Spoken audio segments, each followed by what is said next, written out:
No 9. līdz 11. novembrim Startautiskajā izstāžu centrā Ķīpsalā vienlaicīgi notiks 3 izstādes, kuras ir tematiski saistītas – Rīga Fotošow, Rīga Com un Rīga App Show 2012.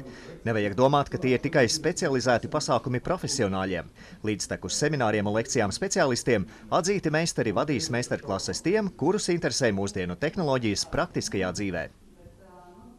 Kurš ne tikai biznesa cilvēks, bet arī ikdienas lietotājs vai dažādu šo uzņēmumu pārstāvi, kas varēs atrast kaut ko sev noderīgu. Par e-pasta mārketingu, partneru mārketingu varēsim uzzināt, kā to lietot, kā šos lietu risinājumus, kādas ir šīs sistēmas, kuras izmantot.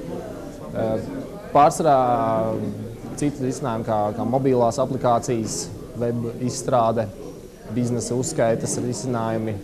Tantiņa no Baus, kas vairāk būs piemērots mobilo aplikācijas šovs, un kur viņi uzzinās vairāk, kādas ir aplikācijas un kā šīs aplikācijas lietot. Ja viņam parādīs, nodemonstrēs un attiecīgi arī Rīga Fotošovs. Izstādē Rīga Com katram, kurš to vēlēsies, būs radīt iespēju noformēt savu elektronisko apliecību un pieteikt elektronisko parakstu. Šim nolūkam nepieciešama pase un bankas kodu kartīte. Te to varēs izdarīt daudz ātrāk nekā atsevišķās pilsonības un migrācijas lietu nodeļās. Sīkāk visu var uzzināt mājaslapā www.rigacom.com. Projekta Rīga Fotošow iniciators Gatis Rozenfelds preses konferencē atzīmēja, ka fotografija dzīvē kļuvusi aktuāla kā vēl nekad agrāk. Šodien fotografē visi. Šim nolūkam izmanto ne tikai fotoaparātu kā agrāk, bet arī mūsdienīgas elektroniskās ierīces. Pirmkārt jau mobilos telefonus. Sīkāk informācija mājaslapā www.rigafotoshow.lv. Vienkāršām apmeklētājiem pirmkārt ir vērts iet, es nezinu, vai nozars profesionāļiem ir vērts iet, jo viņi ir augstprātīgi. Bet vienkāršais lietotājs ir vienmēr ieinteresēts, atvērts, un tās izstādes būtība arī ir vienkāršība un atvērtība.